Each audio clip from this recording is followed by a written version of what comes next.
The Battle of Britain is about to begin.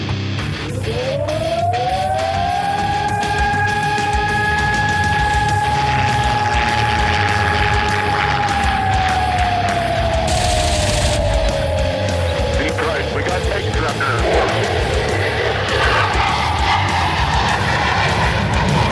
Let's follow a radio on Detroit. I'm going out that on the target right now. I've got a couple of these right in front of me. I'm going out there.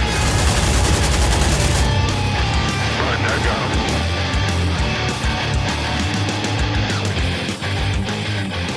him. Welcome back to the Lead Pursuit Podcast. We are talking about solo board games again. I'm sorry, not miniature wargaming. No, we're not talking about science fiction aerial wargaming. We're talking about board games. So if you don't like pushing counters around and the smell of cardboard in the morning doesn't appeal to you, just skip on to the next episode. Tonight, we're going to talk to Steve Dixon about Skyhawk. Skyhawk Rolling Thunder 1966. And I know not everybody is on video here, but yes, I have finally bought another game. I realize that surprises everyone. Steve, how are you doing tonight? I'm doing well. Thank you, Doug. It's good to have you on the podcast. I know we've tried to link up over a couple different things and times and hasn't always worked out, but I finally got my paws into Skyhawk. And I got to say, I'm happy I did. But I want to make sure we talk to you and get your perspective on it because, a lot of people laugh at us. We don't do just generic board game reviews. I would say if we do anything, we do board game exposés. Yeah, okay. We dig into all the dark secrets behind why you designed something and talk about it. But first, before we delve into Skyhawk itself, let's talk about your gaming background. So how did you end up being a gamer? Were you corrupted early by Avalon Hill or SPI games, or did you come to it late in life? Actually, it was early. I got 3 Avalon Hill games in Christmas 1967. Nice. Battle of the Bulge, Africa Corps, and Jutland. I have my copy of Africa Corps sitting right across the way from me. I was thinking about it the other day. My Battle of the Bulge is in the garage. I still have that copy. So it's over a 50-year-old copy. So yeah, I never owned it. I borrowed it at the game store, the book and game store my parents owned, but I never, ever got my own copy of it. So. Yeah, so my friends and I, we played those games to death, especially Jutland. We had to clear off the living room floor to play it. Yeah. And but we enjoyed it, and that's how I got my start, and it's been a lifelong obsession ever since. Nice. Well, yeah. I have to ask, going from that style of game that is the classic hex and counter, old style wargaming, as I would call it, how did you make the shift into designing mostly solo games? Because I've seen some of your other stuff out there that's fairly traditional, but I would wager to say you've made your name as a solo game designer. Right. Yeah. Well, as you well know, it's hard to get opponents. Yes, I know. Yeah. So I said, well, why not design games where you have to beat the system, basically? And that's the main answer right there. You can play it anytime you want in the comfort of your own home. Don't have to worry about finding an opponent, and go at it and see if you can survive X number of missions and go home. Yeah, well, we'll talk about it as we dig into Skyhawk. The interesting thing is I think a lot of solo games tend to get panned as repetitive. And the nice thing, at least for me, jumping in and not having gone through a bunch of your previous games or followed you over years and seen things evolve, was I kind of was jumping in a couple games in. So I didn't have to suffer through any previous painful designs or learning experiences on your part as a game designer. But what were the things you'd say you got wrong? Because everybody, when they design solo games, there's always a little bit of, game designers' remorse after they kind of kick it out, that they're like, well, I could have done a lot more, but I was afraid it was too complex or it didn't fit the narrative. What were some of those things for you as a designer? Well, for me, I tried to keep the games simple yet historically accurate. Yeah. But my partner that I work with in California, he's usually the ones that he likes to get the add-ons in. His big contribution to Skyhawk was the SAR rules and rescuing your pilots if they're downed. Right.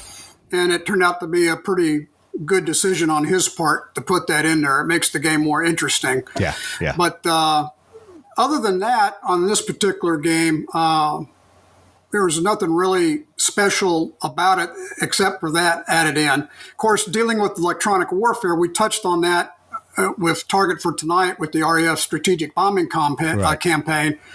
So, and it's just a little bit more complicated in Skyhawk, but not much. Yeah, it was interesting to see, and we'll talk about some of the mechanics.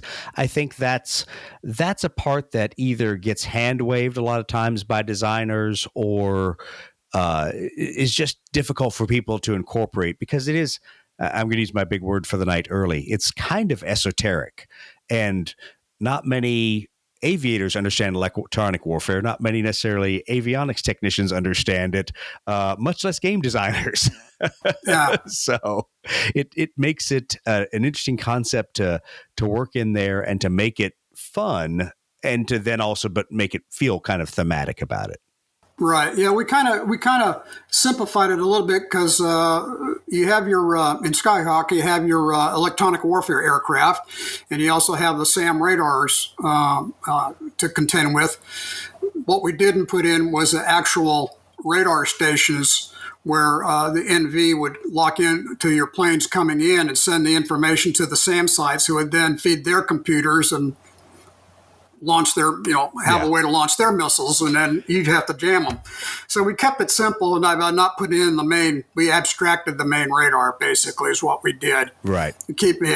Well, and that was an interesting piece to me because a lot of game designers, I think, don't understand how an integrated air defense system works. So it's foreign to them to even think about, oh my gosh, there's all these places that the system as a whole influences what your opponent, in this case, the bot or the system is going to do against you. And so that was kind of interesting on a game design level. Well, tell us a little bit about the rest of your life and your background and things that influenced you getting to this point with Skyhawk.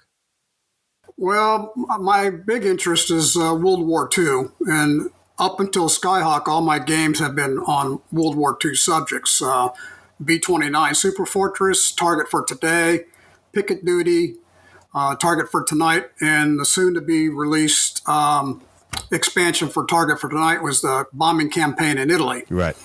And then there's also an expansion for Target for Today with the more Axis fighters. Right. But, and then, of course, my military background with my dad in the Air Force, 20 years. I spent 4 years in the Marines, and it just all added up. So, as most people say, find something that you like and go with it. Well, for me, it's the World War II history, and I like gaming, and I just put the two together. Which is probably why I haven't played more of your games, because I grew up loving World War II history, but now the place I'm in, World War II history is not my fascination. And it's interesting for the other guys in the podcast because they are very much World War II buffs. I don't know why or where or how I got burned out on World War II history. Maybe like you, because we were talking before the podcast, living in Okinawa, you were there and you got to travel all these World War II battlefields. I feel like the Marine Corps has taken me and drugged me through every World War II battlefield at every location I've ever gone.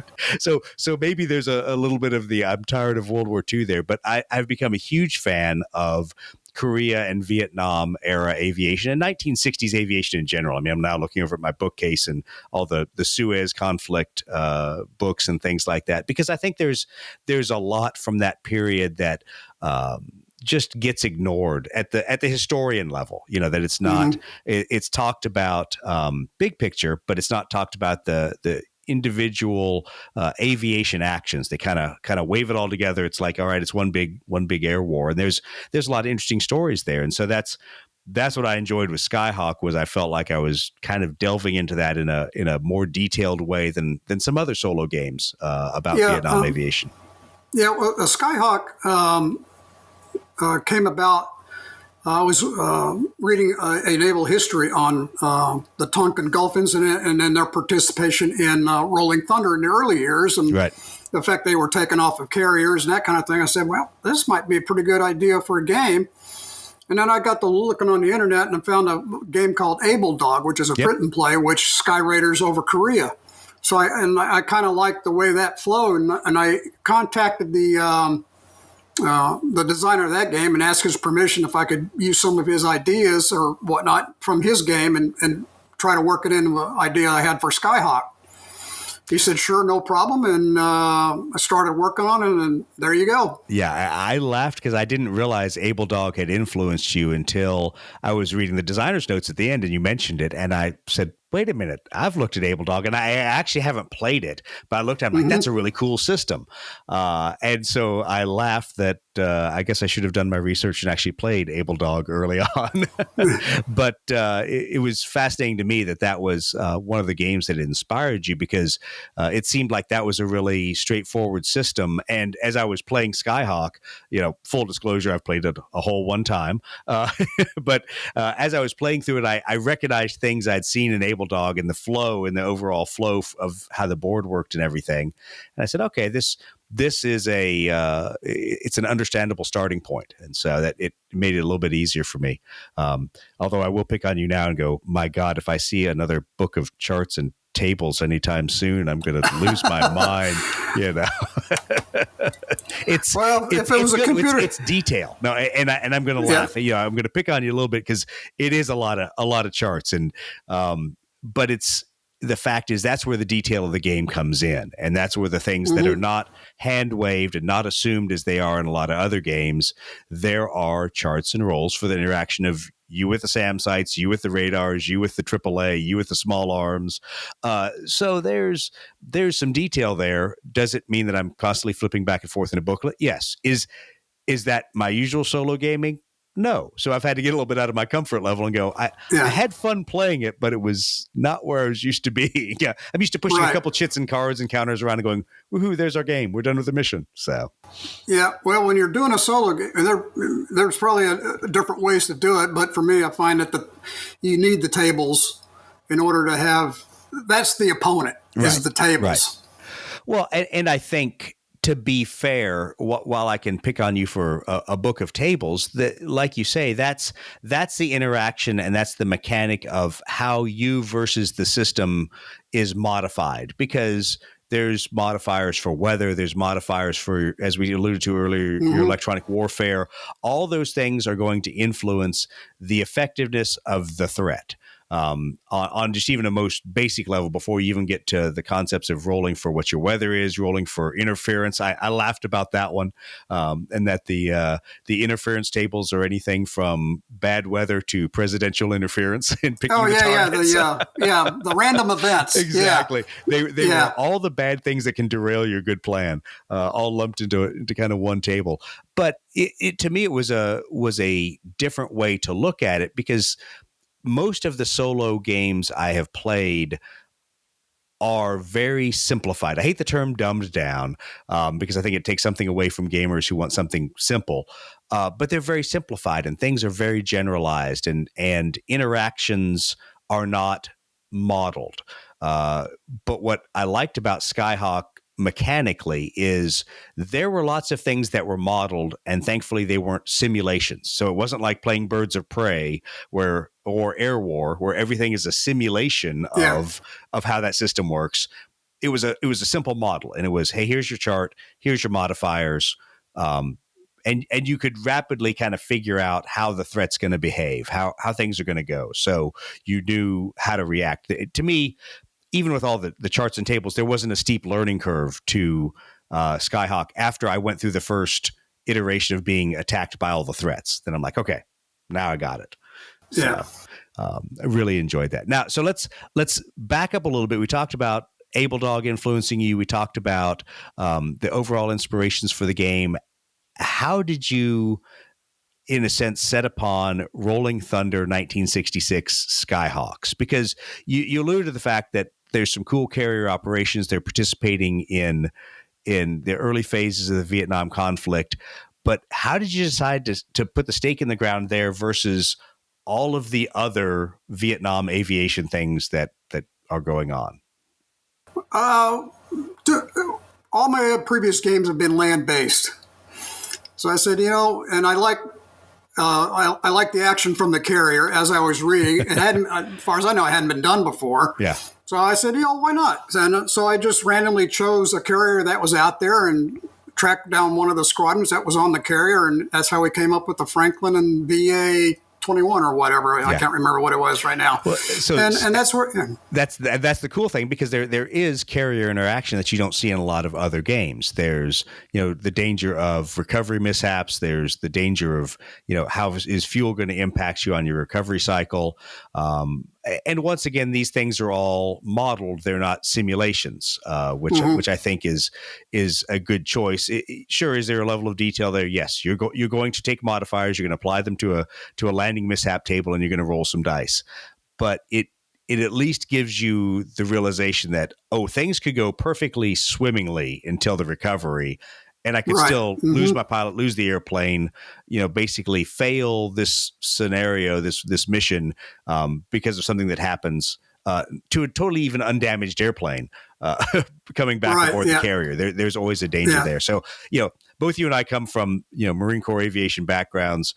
Naval aviation is kind of in our blood. It's kind of cool to see that modeled inside the game. Did you look at percentages for mishaps, or how did you decide on how likely it was for a Skyhawk, a perfectly good Skyhawk, to crash coming back at the end of the mission? Well, to be honest, it was just a stroke of luck.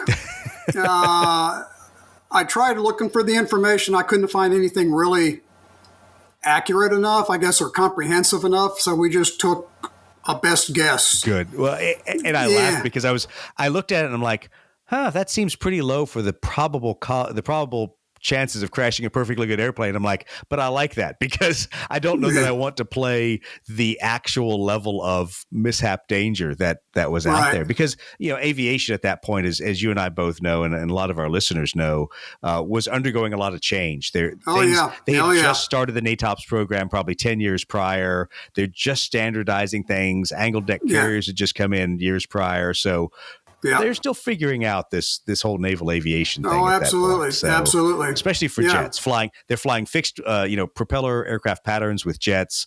Learning a lot of these things. Unfortunately, sometimes the hard way. So I thought it was good to have the risk in there, but not have it kind of overwhelming. Right. Yeah. Yeah, you want to have the player a chance to win somewhere. Right. Yeah. Don't want to totally ruin their evening. Exactly. Well, let's talk about some of the other mechanics, because as you and I were talking, when I took my one and only roll through the game, I just said, all right, I'm going to sit down. I've flipped through the rules. I'm going to sit down. I'm just going to chunk through the game, play through it, learn through it. And unbeknownst to me, I drew one of the more complex missions out there by taking my die roll for a SAM site out there.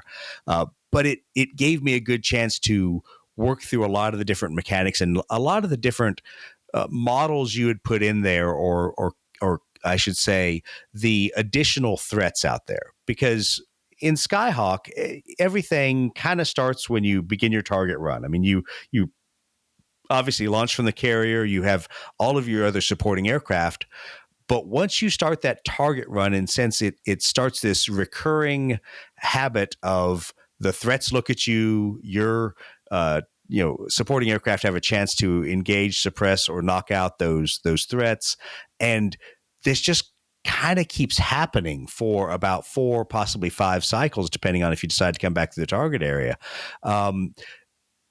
When you went through play testing, did that mechanic either get tiresome, or were there times that you're like, I've got to change the odds because I can't make it through the target? I keep getting beat down. Not really. Through the playtesting sequence, it went through several. As a matter of fact, there was really no issue with the cycles of attacks. Good. And it's up to the player how many times he wants to attack, depending on the ammunition that he has. So it could just be one run, or if he wants to risk it, do 2 or 3. Yeah, yeah. But the real contention was the fuel situation. Yep. So we had to figure out and went with what we felt was best after all the input we had from the play testers. And over the course of time, and luckily enough, there's been no issue with the fuel system as that I'm aware of. I've received no. Well, I would say you took a fairly heavy hand with the fuel system, and you kind of mandated, first of all, by saying what route packs are you going to? You have to carry at least this minimum amount of fuel. There was not a sense of, in some other games, I'll choose my own adventure. I'll decide to either light load or heavy load on fuel and see how it turns out. You at least draw a line and go, here's the deal, guys. To go hit these route packs, here's the minimum amount of gas you need. And oh, by the way, expect to do your pre and post mission tanking as well, which always adds another chance for a mishap or something bad to happen. Someone not to engage the basket and have to go home.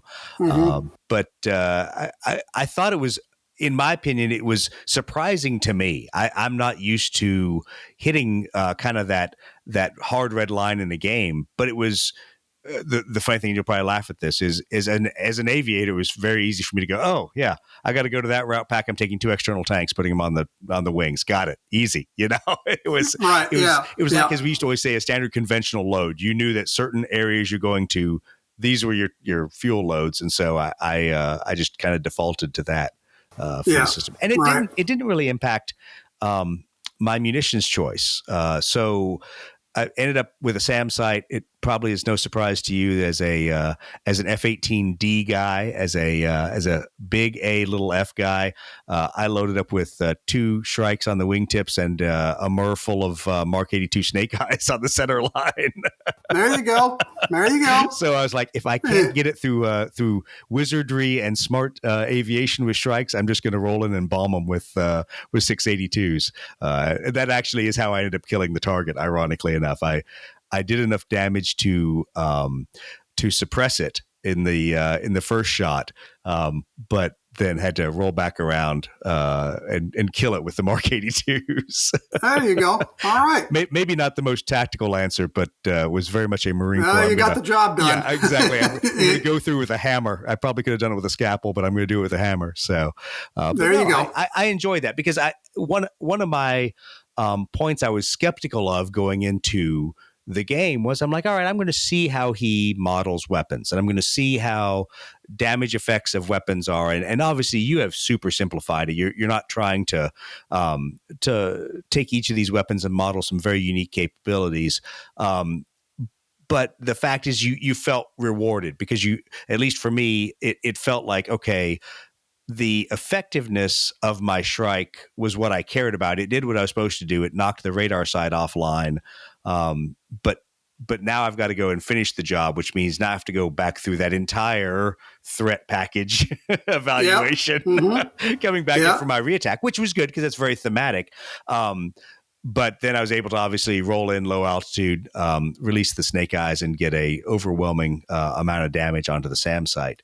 But that's something I guess I kind of also want to anchor down on is this is a game that's really core. It's designed around telling the story of one Skyhawk.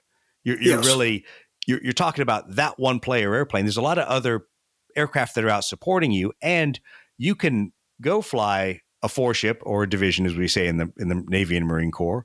You can fly those things, but it's still really about what is your Skyhawk doing, and everyone else is kind of dogpiling to help you do that mission. Yes. Yeah. Exactly. Was that a did you find yourself having to throttle back to that level, or was that just a kind of natural choice at the beginning where you said, I'm just going to have everybody else, even if we take a 4-ship of Skyhawks, it's not their story. They're NPCs. They're just going to add to our overall bombing, numbers and percentages. Bob and I kept it focusing on the single Skyhawk, you the player.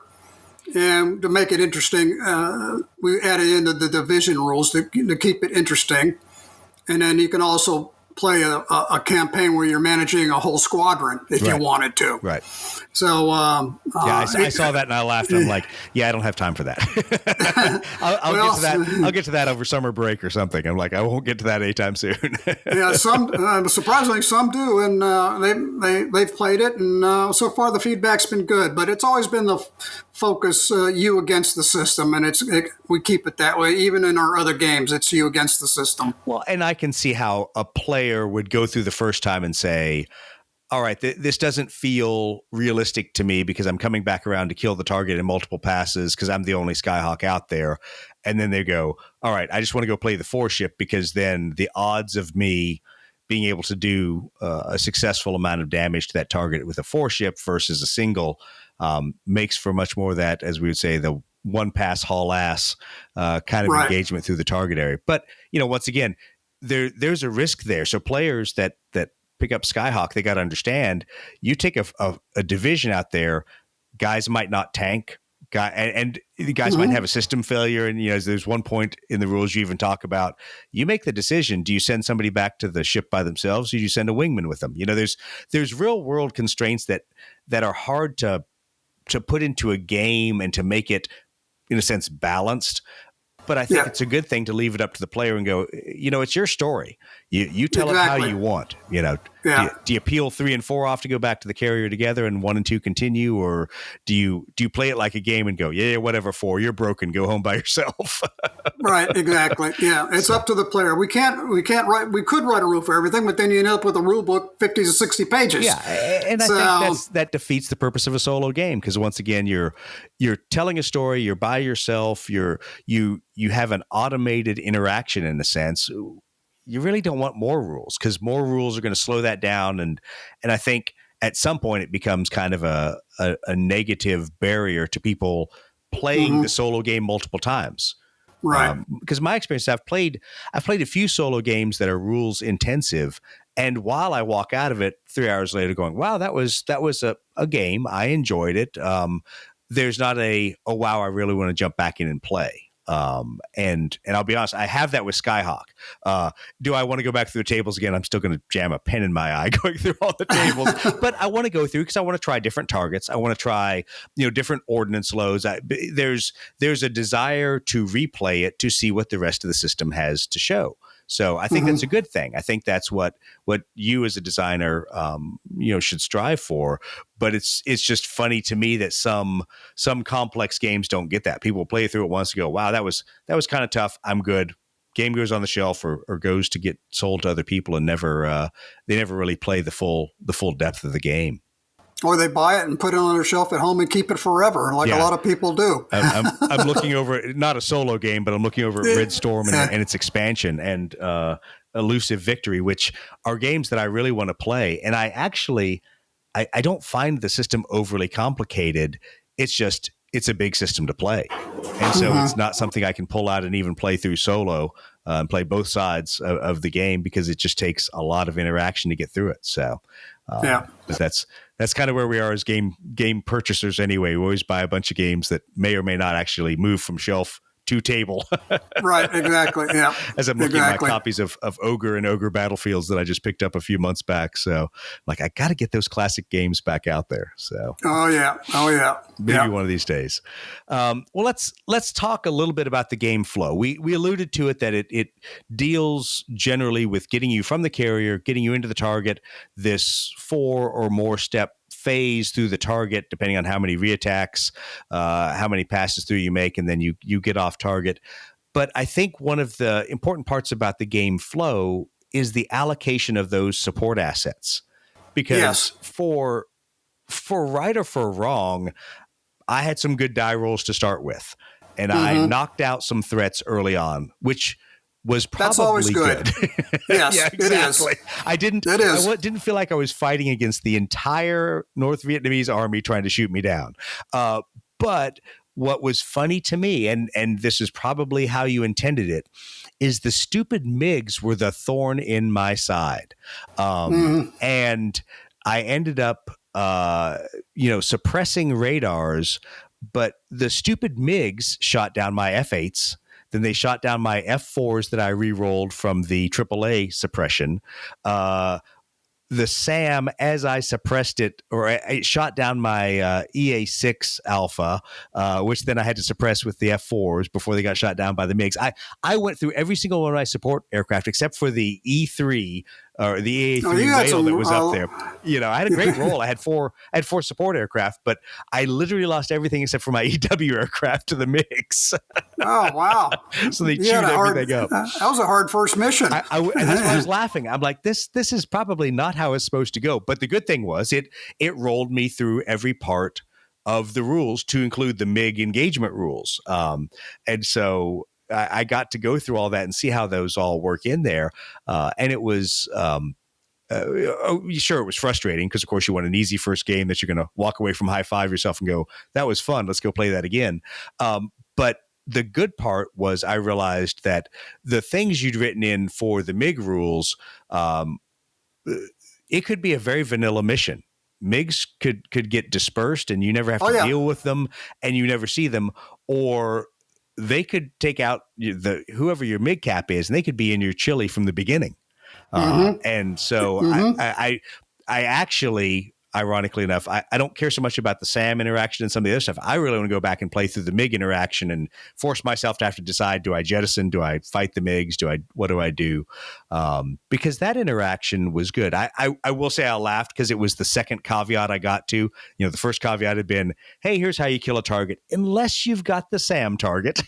And then I went through that. And then I got through, hey, here's how MiGs play. And oh, by the way, MiGs behave differently than other threats. So I thought those rules were good. Did that need a lot of work in your mind, or is that something that you kind of brought from other game systems over? Was it an easy construct to build, or was it did it take a lot of play testing? I'd have to say it wasn't hard to build. It didn't come from any of the other games, so because it's obviously with SAMs that hadn't been done before in my series of games, nor the land radar installations. So it was. I started off. I read somewhere at one time when you're dealing with strength of units to start with 1. So that's what I did. So if the radars weren't knocked off, the Vietnamese added +1. Right. If they were knocked off, then there was a -1, or it aided the player. And so that's what I started out with, and it pretty much remained unchanged throughout all the play testing.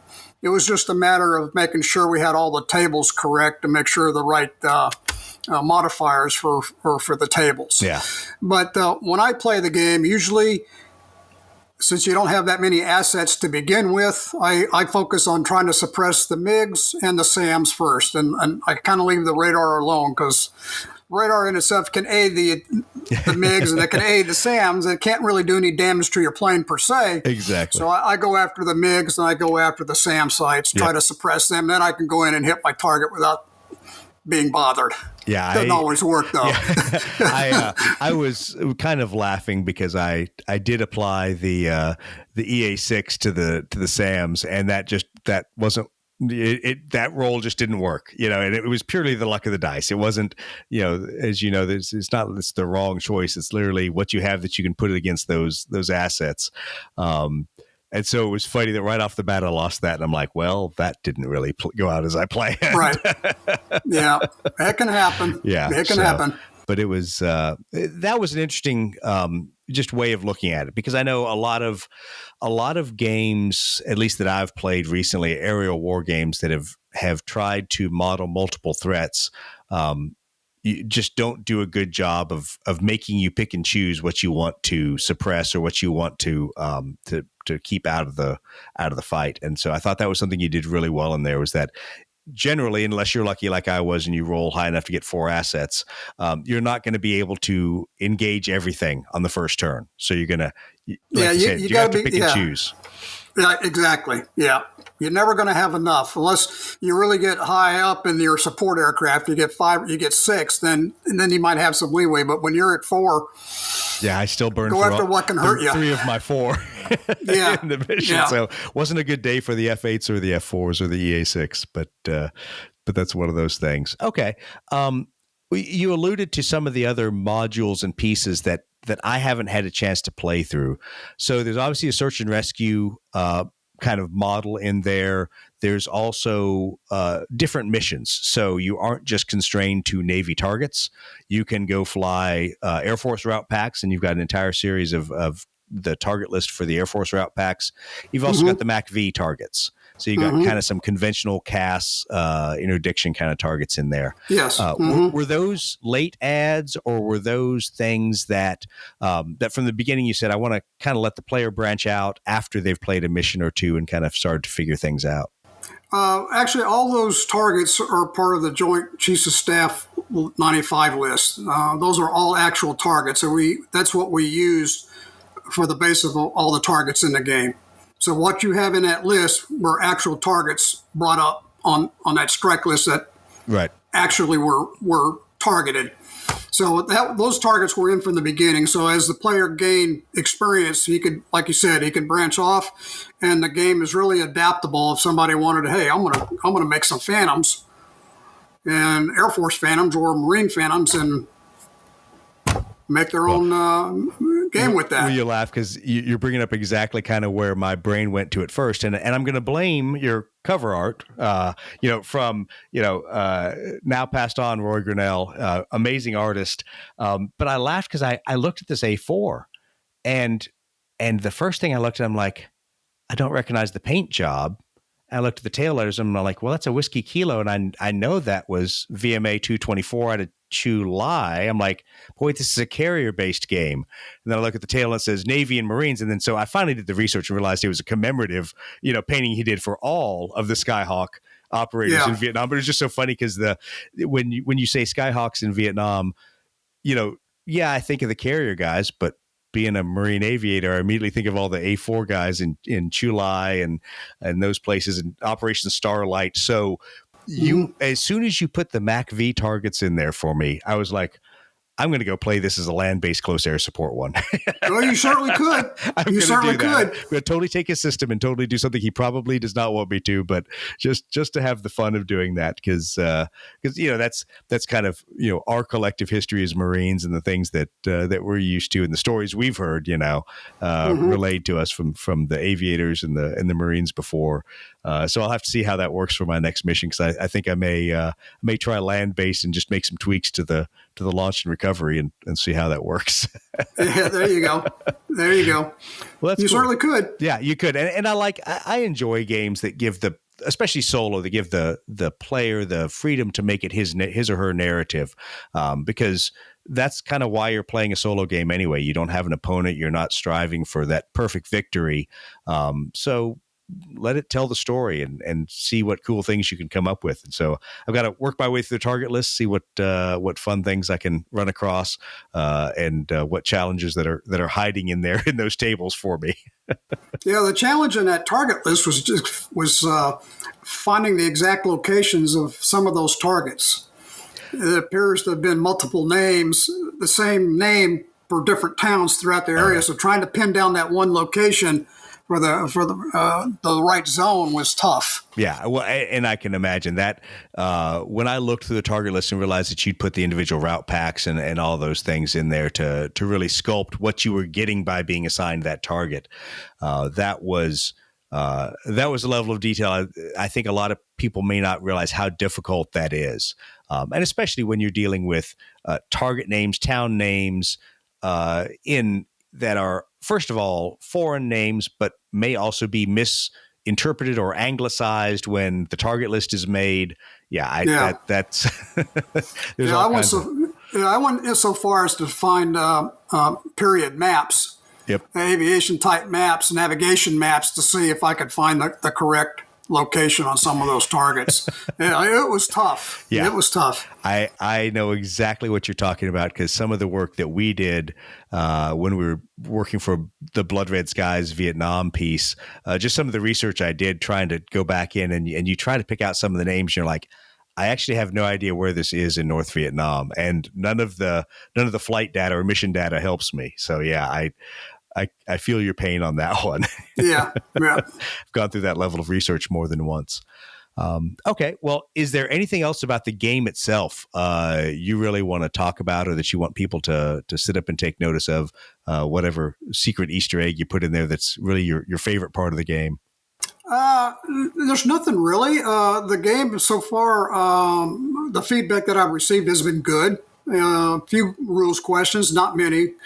So that's been good. But if players want to see something added into Linebacker 2 that's missing out of the Skyhawks, they can certainly contact me and let me know, and we'll see what we can do if it fits the system. Absolutely. Well, let's talk about Linebacker 2 a little bit, because you allude to that. Obviously, you and I had corresponded about that probably about a year ago as the play testing for Skyhawk was kind of winding down. What are the plans for that game, and what really is going to be the big differences between Skyhawk and Linebacker, besides obviously the year and the focus of the aircraft? Right. Well, the goal will be for the player to bring the North Vietnamese back to the peace talks. So for the 11 days, you're bombing targets in or near Hanoi and Haiphong. Right. You'll fly either the B-52D or the B-52G. So both planes have to be kind of modeled in the system, and that's where I'm at now, is writing up the damage tables for the B-52D and the B-52G. Right. The electronic warfare end of it will be expanded because it was almost as much electronic warfare going on as it was hard munitions, right. Especially with your electronic warfare officers on the B-52 versus the SAM and radar sites that the North Vietnamese had. So that's got to be modeled a little bit more carefully in B-52. And you'll have a chance to fly out of Thailand or Guam. Lovely Guam. Ugh. Yeah. So, but the game is close. The rules are finished. It's just a matter of getting those tables done, which has taken me forever since I got other obligations going on. So life seems to always get in the way of finishing things. I know all too well how that works out. Exactly. Yeah. Well, so if for Linebacker, the focus is really on your heavy strike on the B-52s out there.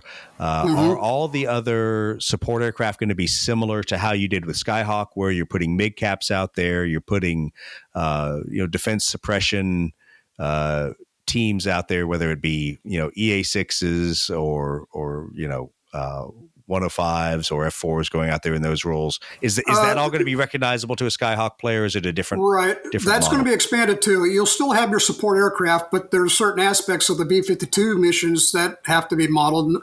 One of which is chafe, right? Because you had an F4 chafe, you had your Phantoms throwing out chafe, and they had an escort.